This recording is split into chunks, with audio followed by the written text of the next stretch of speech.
So in this video today, we are going to make fireweed jelly. Have you ever heard of that before? No? Well, we're gonna pick them and then, or we're gonna harvest them, or not harvest them because I didn't grow them, forage them. We're gonna forage them and then we're gonna make jelly out of this. Now, fireweed is a plant that is edible, so you can eat the shoots when they're tender. You can make the leaves into tea. You can also make the flowers into jelly. So that's what we're going to do today with this fireweed. If you don't know too much about it, there's tons of information out there on the internet, so go ahead and look it up.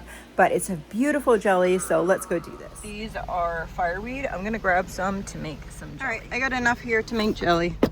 I'm happy. So here's the fireweed. I'm putting the fireweed into this bowl, and then I'm going to cover it like to here with water. So just cover them like this, and then I'm going to turn this on and let this make its color just so beautiful. So I just, this is the fireweed water.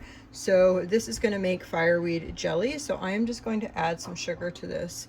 It's about a cup for cup. So I'm going to add let me see, probably 5 cups of sugar. I added the 5 cups of sugar. I'm going to add some splashes, probably about 4 tablespoons of lemon juice.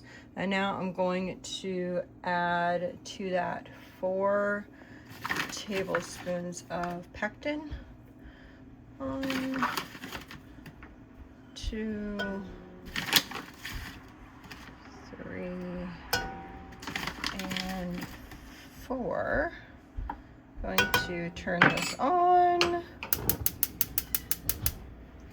and whisk this up.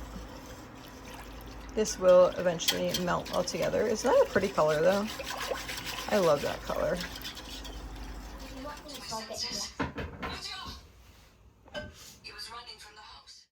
So the plate test, you basically put a plate into the freezer and then you pull it out, maybe for like 5 minutes. You pull it out, you put a dab of jelly on it, and then you put it back in the freezer for about 5 minutes, and you turn it to the side. And if that looks like jelly, then you have jelly. If it does not look like jelly, you need to cook it down a little bit longer. So that's what I do. I do the plate test to find out if my jellies are good or not. I found it to be the most accurate way for me to tell if it was jelly or not. I've had to make so many syrups because my jelly didn't set, and I try to prevent that as much as possible. So here I am just filling my clean jars with this beautiful color jelly. We are going to get, I think, 5 jars of jelly here, and not bad for a handful of weeds. Now, this has sugar in it, but fireweed is known for its like anti-inflammatory properties.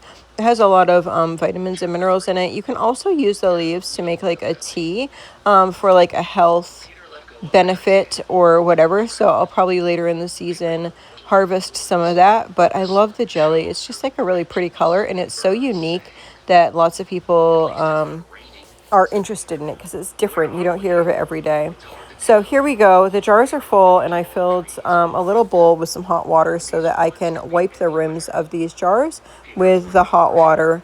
So I'm just cleaning the tops of all the jars, just like you need to do, so that the jelly doesn't stick on top. If you get jelly on the top, then you can't make a great seal. So there might be jelly in between your glass and your rubber ring, and then your seal might fail. Now, in the olden days, that really wasn't that big of a deal because you have the sugar to preserve it, and they used to dump paraffin over the top. Actually, you can look it up as far as history goes. It's interesting. I've done it before. It's actually a really interesting technique, and I've never actually had one mold, which is, I don't know, it's kind of curious. So I'm going to put the rings on, and then I am going to put those into my electric canner, mainly because I'm doing other stuff on the stove, so I need the space over there. Actually, this is the first time I'm wearing this apron, and it's really comfortable, and I really like it. I love the color of that. So I'm happy with this apron and with these jellies. I can't wait to see how watery it looks. If you wait until your jelly actually looks like jelly or looks thick, then it's going to be too much and it's going to get stuck in your pan. Let's put these in here. I have some other jellies going on at the same time. I think this day I'm making raspberry jelly the same time that I'm doing the fireweed. I also was doing mint jelly, so I'm not quite sure what was in there at this point. I think raspberry. So she is going to set this up. One thing with the electric canner is you don't have to have the water boiling first before you start it. You can just start it off from wherever you are at, which is nice. So we're going to put it in there for 10 minutes and can those.